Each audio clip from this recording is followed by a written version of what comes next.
म्हणणार आहे आईवरून कविता. कवितेची रायटर स्वरा कांबळे.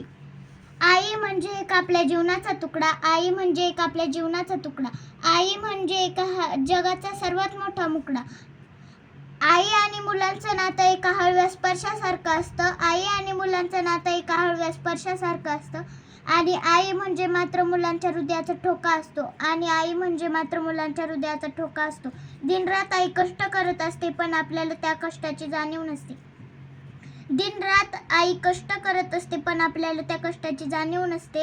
पण मात्र एका ना एका दिवशी आपल्याला त्या कष्टाची जाणीव असते. जेव्हा आई असते तेव्हा आईची माया कळत नसते. पण हळूहळू मात्र आईची माया कळते. I love you Maugham.